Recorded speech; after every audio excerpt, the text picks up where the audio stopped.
감사로 드리는 예배라는 제목으로 함께 은혜를 나누겠습니다. 기도하겠습니다. 사랑과 은혜가 많으신 하나님, 상반기를 은혜 가운데 보내게 하시고 또 새로운 하반기를 시작하며 오늘 맥주 감사주일로 보내며 성찬식을 통하여 다시금 주님의 사랑을 우리 가슴에 새길 수 있도록 인도하시니 감사드립니다. 하반기에도 내 힘으로 살아갈 수 없사오니 하나님께서 우리의 목자가 되어 주시옵소서. 우리를 인도하여 주시어서 날마다 주의 음성을 듣고 주님을 따르는 우리 모두가 되게 하여 주옵소서. 이 시간도 우리에게 말씀하여 주시고 깨닫게 하시고 결단하게 하여 주옵소서. 예수님의 이름으로 기도드립니다. 아멘. 오늘 상반기를 마치고 하반기를 시작하며 맥주 감사 예배로 드리는 여러분들에게 하나님의 은혜가 함께 하시기를 바랍니다. 마틴 루터는 이런 이야기를 했습니다. 하나님의 나라는 감사하는 사람이 가는 나라이며 마귀의 세계는 감사가 없는 사람이 사는 곳이다 라는 이야기를 했습니다. 또 아리스토텔레스는 이런 말을 합니다. 행복은 감사하는 사람의 것이다. 성경에서만 감사하라고 말씀하고 있는 것이 아니라 우리 전에 살았던 인생의 선배들이 감사가 얼마나 중요한지를 잘 알았기에 이런 말들을 했습니다. 제가 퀴즈를 하나 내려고 하는데요. 한번 맞춰보십시오. 수학책을 솥에 넣고 삶으면 여러분 어떻게 되겠습니까? 수학 익힘책이 됩니다. 예. 제가 잘못 말했나요? 수학 익힘책. 이번에 진짜 수학 문제 낼게요. 자, 세상에서 가장 어려운 수학이 무엇인지 아십니까? 세상에서 가장 어려운 수학. 그것은 하나님의 은혜를 세는 거래요. 여러분이 오늘까지 살아오시면서 하나님께 받은 은혜가 몇 가지나 됩니까? 셀 수 없어요. 그래서 아무리 감사해도 모자라는 것이 하나님께 감사하는 겁니다. 하나님께 할 감사는 너무나 많아서 말할 수가 없고요. 셀 수가 없고 산수로 안 됩니다. 수학으로도 못해요. 그것이 하나님의 은혜입니다. 우리 성도들이 항상 감사하는 여러분들이 되시기를 바랍니다. 어디서나 감사하고 무슨 일에 감사하고 항상 감사해서 하나님의 마음을 기쁘시게 해드리는 여러분들이 되시기를 바랍니다. 감사하면 그 자체가 복된 인생이에요. 아무리 잘 사는 것 같아도 감사할 줄 모르면 불행한 인생이요, 고난 가운데 있는 것 같아도 감사하는 인생은 복된 인생입니다. 오늘 감사주의를 맞아서 더 감사를 많이 생각하시기 바랍니다. 하나님께도 감사하고 가족에게도 감사하고 함께 옆에 예배를 드리는 성도들에게도 감사할 수 있기를 바랍니다. 오늘 성경은 우리에게 감사로 제사를 드리는 자가 하나님을 영화롭게 한다라고 말씀을 해요. 자, 23절 말씀. 자, 23절 같이 읽습니다. 감사로 제사를 드리는 자가 나를 영화롭게 하나니 그의 행위를 옳게 하는 자에게 내가 하나님의 구원을 보이리라. 그러니까 우리가 이 세상을 살아가는 목적은 하나님을 영화롭게 하기 위한 겁니다. 후손에게 재산을 남겨주기 위해서 사는 것도 아니고 잘 먹고 잘 살기 위해서 사는 것도 아니고 하나님을 영화롭게 하는 것, 이것이 우리의 삶의 목적이에요. 이 목적이 바로 되어 있는 사람이 멋있는 인생을 살아가는 겁니다. 그래서 웨스트민스터 소요리 문답 제1항 질문이 사람의 제일 되는 목적이 무엇입니까? 라고 하는 질문을 합니다. 그것은 하나님을 영화롭게 하는 것입니다. 그런데 오늘 성경은 하나님을 영화롭게 하는 방법이 있다. 그 방법을 알려줍니다. 하나님을 영화롭게 하는 그 방법이 뭐냐? 감사로 제사를 드리는 것이다 라고 말씀을 해요. 감사로 예배를 드리는 것이 하나님을 영화롭게 하는 겁니다. 여러분, 오늘 성전에 오시면서 하나님 너무나 감사합니다, 하나님 너무나 감사합니다 하면서 이 자리에 여러분 참여하셨습니까? 아니면 오늘 쉬고 싶은데 교회 안 가면 아내가 막 뭐라고 그러니까는, 나 오늘 교회 안 가면 엄마가 막 뭐라고 그러니까는 어쩔 수 없이 그냥 여러분 오시지는 않았습니까? 아니에요. 하나님께 감사를 가지고 예배를 드리는 그 예배를 하나님이 받으시는 거예요. 지금 이 시간에 우리가 드리는 이 예배에 감사와 감격이 있으면 그것이 하나님을 영화롭게 하는 일이 되는 겁니다.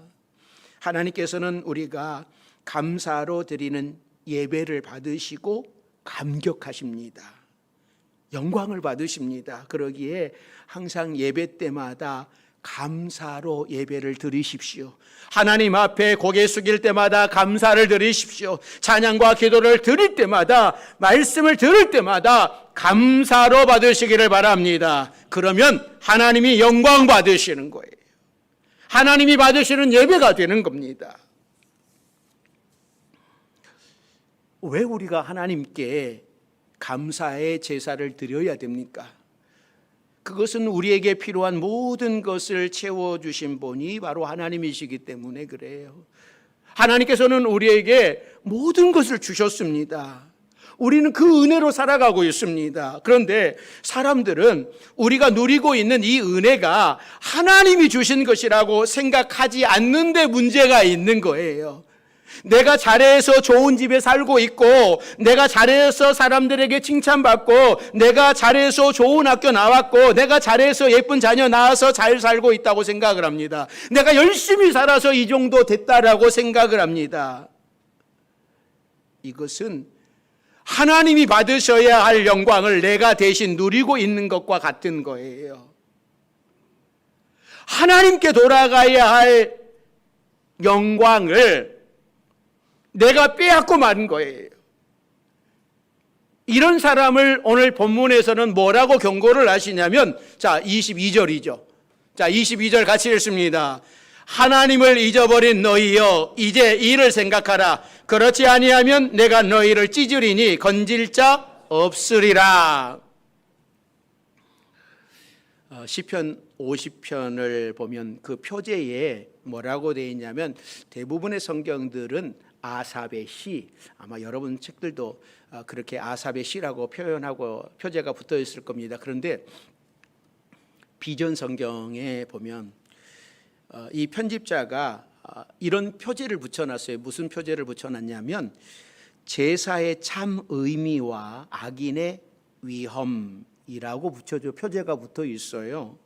그러니까 제사의 참 의미는 방금 말씀드린 대로 감사합니다. 그리고 이 50편에서는 이것뿐만 아니라 악인의 위험에 대해서 계속 말씀을 하고 계십니다. 하나님 앞에 참된 마음으로 나오시기를 바라면서 16절부터 악인에게 직접 말씀을 해요. 그리고 22절에서는 하나님을 잊어버린 너희여, 이제 이를 생각하라. 그렇지 아니하면 내가 너희를 찢으리니 건질 자 없으리라 라고 경고하고 계시는 거예요.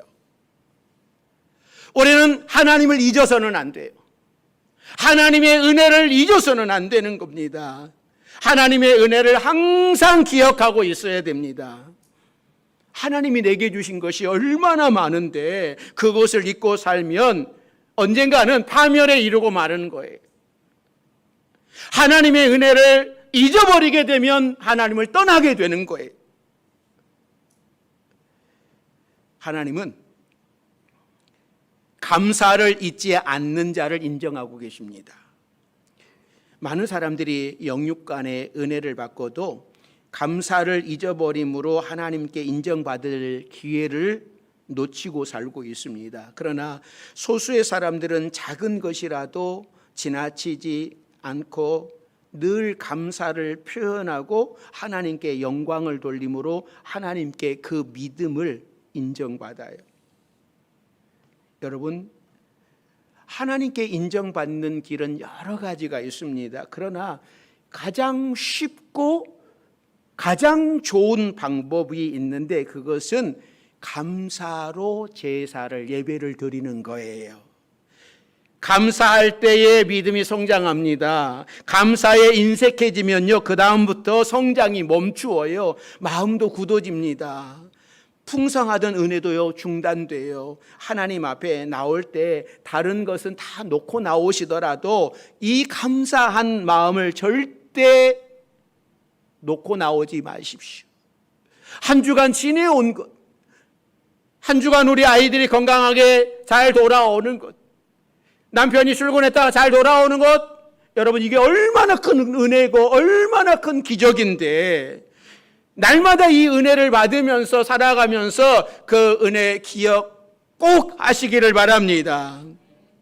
성가작가 이 웬테 라이브레는 16년 이상 병상에 갇혀 살아온 일리노이주의 64세 된 할머니에 대한 이야기를 들려줍니다. 이 할머니는요, 통증이 너무나 심해서 멈추어지지 않고 이 사지를 조금도 움직일 수 없었어요. 그런데 이 할머니야말로 이 라브레스 씨가 지금까지 만났던 사람들 중에 어느 누구보다도 감사할 줄 아는 사람이었다고 합니다. 이 할머니는 이 오른손 엄지손가락만 아직도 쓸 수 있다라고 하는 엄청난 축복을 하나님께서 남겨주심으로 인하여서 기뻐하고 있었습니다. 그러니까 다른 쪽 손은 완전히 굳어져서 전혀 쓸 수 없었어요. 그런데 이 하나 남은 오른손 엄지손가락에다가 막대기를 메어서 그것에 포크를 연결하여 음식을 스스로 먹고 빨대를 사용하여 차를 마시고 안경을 쓸 수 있었고 큰 성경책에 책장을 넘기면서 성경을 읽을 수 있었습니다. 그러니까 엄청난 노력이 들여야만 했지요. 이 엄지 하나를 사용함으로써 할머니는 모든 일들을 다 했습니다. 이 할머니는 나는 감사할 일이 너무나 많아요 라고 이야기를 하는 거예요. 할머니, 왜 할머니는 그 엄지손가락 하나밖에 못 움직이는데 할머니는 감사할 일이 많다고 이야기를 하십니까? 다른 사람들은 10손가락 온몸을 다 움직이면서 살아가면서도 얼마나 불평하고 얼마나 원망을 하고 남탓하고 그러는 사람이 많은데 왜 할머니는 이 오른손 엄지 하나 가지고도 감사할 게 많다고 합니까? 라고 물었어요. 그랬더니 할머니가 이런 대답을 하는 거예요. 나의 모든 죄가 용서함 받았으니 이제는 나의 구주 예수님이 크신 사랑 안에 누울 수 있고 마음껏 마실 수도 있어요. 때로는 낙심될 일이 없었느냐고 물으자 아니 주님이 저를 이 세상에서 지켜주시는 한 이곳에서 누워서 만족할 뿐입니다. 또 언제든지 주님께서 저를 부르시면 이 세상 떠날 준비가 되어 있습니다. 그러니 저는 하나님 앞에 감사할 것밖에 없습니다 라고 하는 그런 고백을 하더랍니다. 사랑하는 성도 여러분, 이 할머니는 엄지손가락 하나뿐인데 감사하고 계셨어요. 온몸이 통증이 와서 고통스러움에도 감사하고 있었어요. 이게 얼마나 차원 높은 감사입니까? 우리는 이 감사의 차원을 좀 높여야 됩니다. 내가 받았기 때문에 하는 감사, 조건 때문에, 환경 때문에 하는 감사는요, 세상 사람들도 다 해요.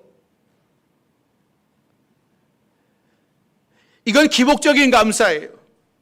이제 우리는 감사의 차원을 높여야 됩니다. 받은 복을 세어보는 계산법이 달라야 되는 거예요. 신앙인의 감사는 다른 사람들이 한 번 감사할 때 난 2번 하는 양적인 문제가 아닙니다. 감사의 차원의 문제인 거예요.